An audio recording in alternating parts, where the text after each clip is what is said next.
Bueno, Bueno, arrancamos de nuevo en la tercera parte de la mañana antes de irnos al almuerzo.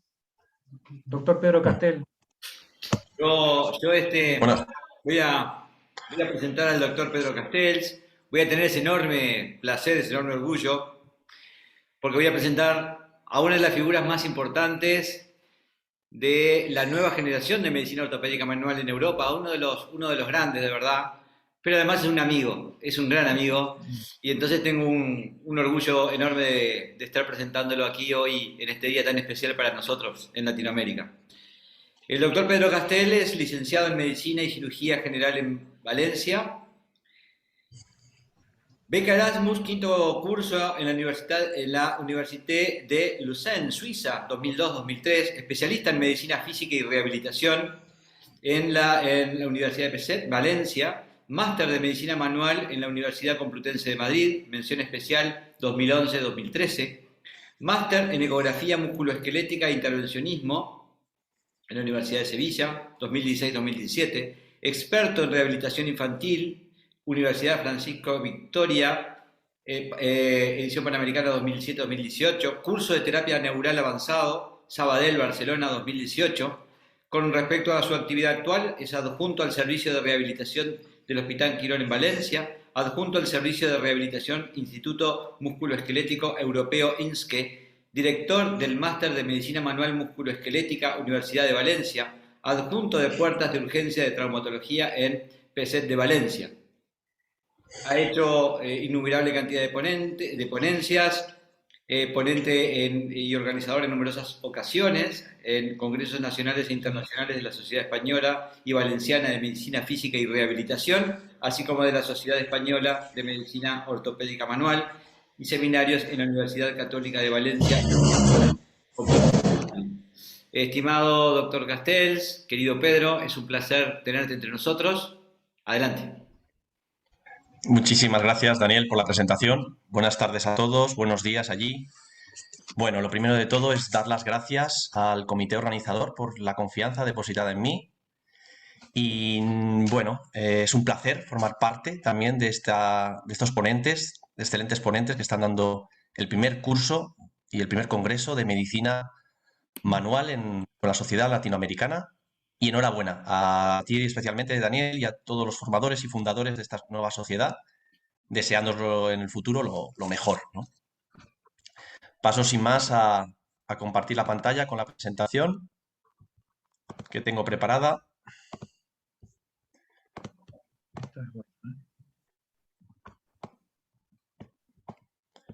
Creo que ya la veis todos. Buenas tardes a todos otra vez. Presentaros que trabajo aquí en el Hospital Musculoesquelético Europeo, en el IMSCE, donde abordo a los pacientes de manera integral, como también se está hablando a lo largo del día. Y voy a presentaros un trabajo realizado hace unos años sobre el tratamiento conservador, tratamiento manual, en el pinzamiento femoroacetabular.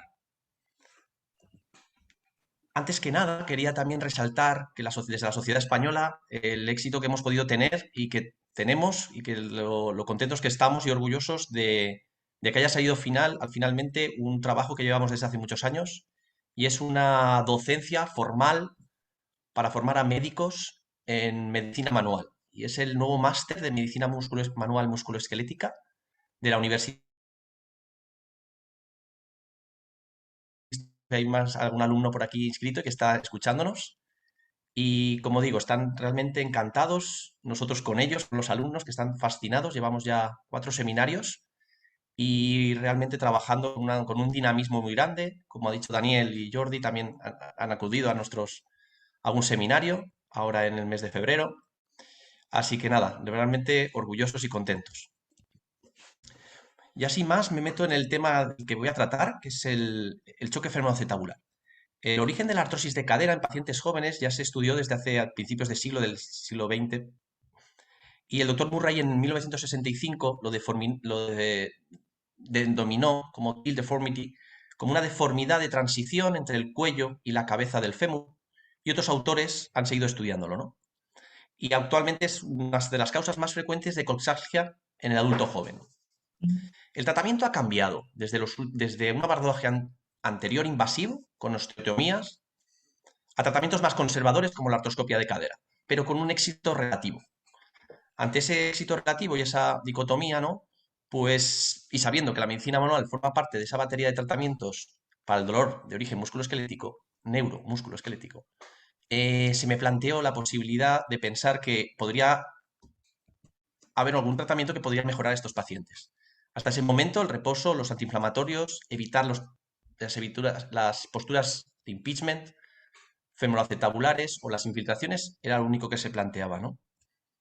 Y pensar como en el hombro, como en otras articulaciones, como la rodilla, que una rotura de menisco, que una rotura de un tendón pueda ocasionar tanto dolor únicamente, o que sean también solo las estructuras óseas las que lo produzcan, pues me creaba bastante confusión. También sabemos que, gracias a Dios, pues las cirugías de hombro, de meniscos, cada vez son menos frecuentes, ¿no? Ya que el beneficio muchas veces lo encontramos en las partes blandas, como siempre decimos. La presentación clínica es un dolor moderado, leve, no llega a ser muy intenso, a la zona periinguinal. Como sabemos, estamos hablando del complejo lumbo-pélvico femoral, ya descrito por los anatomistas franceses. Es un complejo, como dice la palabra, complejo para la cantidad de músculos que intervienen en los movimientos, en la estática, en la dinámica. Asociada, como digo, dolor lumbar, pubalgias y con una clínica intermitente, como también conocemos del dolor traumático como característica suya, ¿no? El desconocimiento de esta entidad muchas veces retrasaba el diagnóstico hasta 20 meses. La presentación clínica tiene en la parte del hombre un pico a los 30 años y en las mujeres está descrito en las revisiones bibliográficas como dos picos, uno a los 20 y otro a los 40 años de frecuencia. Se trata de deportistas como son las artes marciales, el fútbol, el ballet, el hockey. Y por desgracia, más del 15% de los pacientes cuando llegan al diagnóstico han sido previamente intervenidos por hernias inguinales, endometriosis, artroscopias de cadera, ¿no? Artroscopias de rodilla, porque también irradia ocasionalmente a la rodilla el dolor. Un signo típico de los pacientes es el signo descrito también en la bibliografía que encontramos, que es el C-sign, que es el signo en C que forma el paciente para delimitar el dolor. En el estudio que yo realicé, la mayoría de los casos, en cambio, formaban lo que está encuadrado en color rojo. De esa manera se quejaba mucho más el paciente. Y previamente al diagnóstico tenemos que, por supuesto, hacer un diagnóstico diferencial de otras patologías que pueden causar dolor a nivel de la ingle, como son lesiones intraarticulares, lesiones de Pertes de la infancia, artritis séptica, lesiones condrales, displasias. Perdón, las más la frecuentes pantalla no está compartida completa y solamente se ve la primera diapositiva. Disculpe. Pues a ver, lo he compartido. Dejar de compartir. Y pues no me han avisado antes, disculpad. A ver ahora. Viéndose la presentación ¿Ahora? completa, hay que ampliar quizá la pantalla ahí en ese icono para que sea, no en el icono del lado derecho, para que se haga grande. Probablemente sí. A ver ahí, ¿Ahora? Pedro. Sí, doctor Pedro, ahí en ese icono. Sí. Tiene que hacerle doble clic, por favor, doctor Pedro. Aquí doble clic. Doble clic, sí. Disculpen.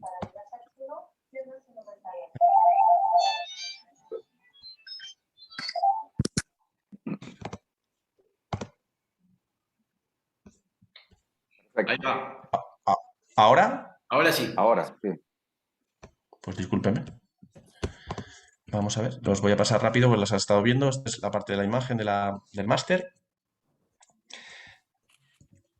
Estas son las imágenes sobre el razonamiento por el cual decidí hacer el trabajo. La clínica, la presentación clínica de los pacientes de las que he estado hablando. La presentación también tanto en el hombre como en la mujer, la diferencia de edad que podemos encontrar los picos. El tipo de queja que muchas veces el paciente representa, que cómo llega el paciente y se pone y refleja dónde le está doliendo. Y aquí me he quedado, ¿no? En las lesiones en el diagnóstico diferencial que podemos presentar, que puede presentar un paciente con una coxalgia con dolor periinguinal. Como he dicho, lesiones intraarticulares y a la vez lesiones extraarticulares, de las cuales iba a hablar, que también hemos estado hablando a lo largo del congreso, como hemos estado escuchando, el síndrome de Robert-Mein, una disfunción sacroiliaca o puntos gatillo o irritaciones y hipersensibilidad muscular a nivel de musculatura del psoas, del piriformis o del cuadrado lumbar. Como sabemos, ese ramo descendente, como hemos estado hablando, llega hasta la zona inguinal, irritando muchas veces el dolor y confundiéndonos muchas veces en el diagnóstico. Aquí en la fotografía tengo mi gran amigo, el doctor Miguel Noriega, aquí en Valencia, hace 12 años. También quería acordarme hoy de Hernández Conesa, un médico que imagino que a lo mejor puedan conocer, que fundó la Sociedad Española de Medicina Manual allá en el año 74 y que describió ese síndrome y esa rama posterior un poco más baja de la zona lumbar L2, L3, que da una cruralgia que podría también similar y que podríamos deber de pensar que un paciente podría presentar ante un dolor periarticular de la cadera y muchas veces irradiado al miembro inferior. Esto sería una disección del glúteo, donde muchas veces también las estructuras posteriores de la cadera dan dolor, como son las disfunciones sacroiliacas, la presencia de puntos gatillo en el piramidal o piriformis y en el glúteo medio, y la presencia de bursitis, tanto de cadera como isquiática. También observar esa irritación, ese síndrome de hipersensibilidad que presentan muchos pacientes a nivel muscular. Explorar bien lo que es la musculatura del cuadrado lumbar, que tiene su dificultad ya debido a su anatomía y su profundidad. Pero conocer bien el patrón es importante porque podría también estar reflejando dolores a nivel inguinal. Los métodos que utilicé y el objetivo del estudio fue la valoración de una posible mejoría de un tratamiento conservador en pacientes con pinzamiento femoroacetabular, basada en 3 sesiones de medicina manual. Los criterios de inclusión que utilicé fue que el paciente presentara más de 6 meses dolor en la ingle, una edad entre los 18 y los 50 años, que más de 50 años podría acarrear mucha coxartrosis y impedir o alterar los resultados, y un diagnóstico radiológico. Aquí explicar bien lo que es la lesión de CAM, mucho más frecuente en el hombre, que es el ángulo formado por el eje del fémur y desde formado con la línea que se traza desde el centro de la cabeza del fémur con el acetábulo. Ese ángulo alfa ha de ser mayor de 55 grados. Radiológicamente lo vemos con una pequeña joroba que aparece en el cuello del fémur, una alteración, la transición cérvico-cefálica, en una radiografía axial de cadera, a 45 grados. En cambio, la definición de Pincer es un ángulo superior a 35 grados formado, disculpen,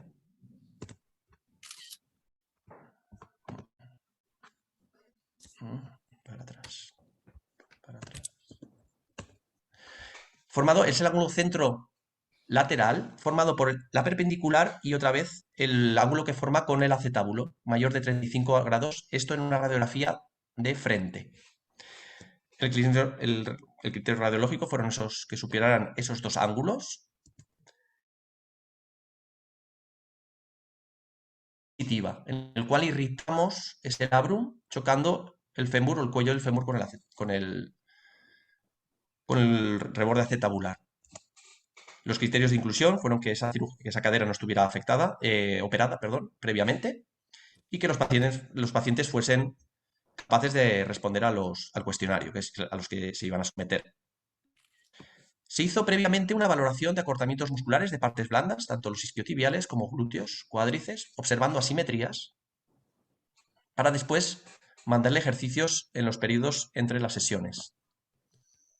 Se hizo también un balance articular previo, donde la flexión, rotación interna y aducción fueron los rangos de movilidad mayormente afectados. Y aquí traía un caso clínico para razonar también, hacernos pensar un poco cómo muchas veces vamos a ver esa joroba en la lesión de CAM en muchos pacientes, en este caso era bilateral, fue una de las pacientes, pero ella solo presentaba dolor en una de ellas. Realmente la prueba de diagnóstico el gol estándar de la lesión del labrum es la artro-RM, donde introduciendo contraste vemos la fuga de ese contraste por la lesión que a veces aparece en el labrum. Ahí queda reflejado con corte histológico las posibles lesiones que a veces ocurren. Y otro razonamiento también para explorar al paciente y pensar que una paciente pueda tener una lesión de pinzamiento de cadera es la alta incidencia que presentan estos pacientes previos al diagnóstico de una pubalgia. En este caso, en este estudio, de los 38 pacientes, 27 previamente habían tenido una pubalgia. He relacionado ese estudio con otro previo de la Universidad de Canadá de unos años anteriores, donde relaciona que en la fase de despegue de la marcha, cuando el pie despega, la aducción está limitada, ya que está más próxima a la pierna, ya que muchas veces hay una sobrecarga, lo que genera una sobrecarga de aductores. Entrando también en el estudio, definí 3 sesiones, una cada semana. Previamente hacía una valoración del paciente con una escala de valoración analógica, valorando la cantidad de dolor que tenía ese paciente, una calidad de vida con el SF-12 y una funcionalidad con la escala de WOMAC. Hicimos un estudio del rango de articular previo y posterior al tratamiento, y las sesiones duraban alrededor de 30 minutos, separadas también una semana entre sesiones. Como he dicho, los estiramientos se mandaban entre esas sesiones para casa. El estudio fue aprobado por el Comité de Ética de nuestro hospital y nuestra muestra fueron 16 pacientes, la mayoría hombres, 12, y 4 mujeres. Alguno de ellos tenía una afectación bilateral y un dolor bilateral. La edad media de nuestra muestra fueron 37 años y medio y no se perdió ningún paciente durante el estudio. El 81% de los pacientes realizaba deportes, como hemos estado hablando antes, con amplios rangos articulares, y el 62% presentaba pubalgia. Habían padecido pubalgia previa al diagnóstico. Dentro del estudio radiológico observamos que 10 casos tenían una lesión de CAM en el fémur, una solo exclusiva del pincer, y la otra mitad, unos 10 casos, aparecían lesiones mixtas de CAM y de pincer en el mismo paciente. Con la artroresonancia se determinó el radiólogo el nivel de artrosis. La mayoría tenían un nivel mínimo o leve de artrosis de cadera y solo en 6-7 casos apareció una artrosis ya moderada severa.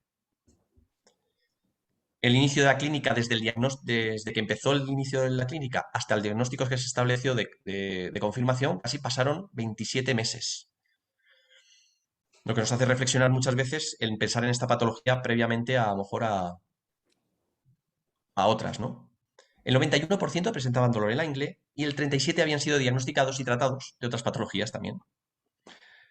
Y en porcentaje, otro tipo de sintomatología que observamos es la rigidez de la articulación de la cadera, en este caso 13 de ellas, crujidos, debilidad, 3 solo, y inestabilidad en 6 de ellos. Las técnicas de medicina manual que utilicé con estos pacientes fueron técnicas de bombeo, técnicas de thrust sobre la cadera, ahora las explicamos, técnicas de estiramiento posisométrico, técnicas de energía muscular articulares y, por supuesto, nuestras técnicas de partes blandas. En este caso describo la que es la tracción o el bombeo en el eje del fémur, traccionando desde el tobillo, intentando estimular los receptores capsulares de Golgi para producir un reflejo, como también sabemos, relajante a nivel de la musculatura pélvico-trochanteriana.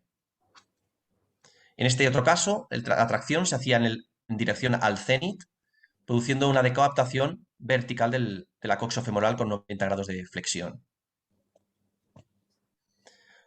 Una técnica un poco más, que produce un poquillo más de bloqueo y un poquito más de propiocepción para el paciente, es el agarre próximo con el borde cubital de nuestra mano, próximo a la coxofemoral. Y otras veces depende de la anatomía del paciente o depende también de donde podemos estar o de la disposición de la técnica de Mulligan, en la que utilizamos una cincha que abraza al fémur del paciente y nos abraza a nosotros. Y con nuestro juego corporal producimos una tracción que también a lo mejor nos puede ayudar en ciertos casos. Los estiramientos posisométricos, también conocidos también, en el cual en la fase de inspiración pedimos una contracción donde no se mueven el rango articular. Seguidamente, previa expiración del paciente, aprovechamos esa relajación y ese gesto facilitador para estirar, en este caso, un estiramiento del glúteo medio. Técnicas de energía muscular donde realmente el objetivo no es muscular, sino articular, para ganar recorrido articular. A medida que vamos ganando recorrido, no lo perdemos y volvemos a repetir esa técnica previa de contracción isométrica y a continuación ganamos recorrido durante 2 o 3 veces. Y finalmente las técnicas de partes blandas, técnicas fasciales, que benefician tanto al paciente tanto previa como posteriormente al tratamiento manipulativo. Los pendulares de Codman en el miembro superior son muy bien conocidos, pero muchas veces nos olvidamos que existen también en el miembro inferior, con un pequeño lastre ubicado en el tobillo del paciente, y pedirle al paciente pequeños círculos, pequeñas estimulaciones, producen una pequeña decoaptación y sobre todo propiocepción a esa cadera afectada. Y finalmente presento los resultados. La escala de valoración de calidad de vida mejoró significativamente en el rol emocional. Mejoró en todos los demás, pero no de manera significativa, como son los componentes mentales de vitalidad, función y salud mental, y no significativamente tampoco, pero sí que los mejoró, los de función física, rol físico, dolor y salud. A nivel de balance articular se mejoraron significativamente todos los rangos, tanto la flexión, tanto en el premanipulativo como en el postmanipulativo, en la aducción, en la rotación interna y en la rotación externa. El único rango menos que no se modificó de manera significativa fue la extensión de cadera. A nivel de dolor, los pacientes mejoraron significativamente desde una escala EVA de pretratamiento de 5.4 con una disminución significativa de 3.5 en la evaluación post-tratamiento. Y en el índice de WOMAC, donde valora dolor, rigidez y capacidad funcional, los 3 valores se modificaron de manera significativa. De tal manera que los resultados obtenidos por ese estudio indican que un tratamiento conservador de medicina manual tiene un efecto beneficioso sobre pacientes con choque femoroacetabular, mejorando la clínica, el balance, la sensación de dolor y de índice de osteoartritis de WOMAC. Entonces, plantearnos como siempre que más cosas de las que pensamos y aunque este pequeño trabajo sea una pequeña muestra, más investigaciones son necesarias. Muchas gracias, espero que os haya gustado. Disculpar el pequeño percance que he tenido con las diapositivas y no he podido seguirlas. Y nada, simplemente despedirme. Muchísimas gracias por la atención de todos los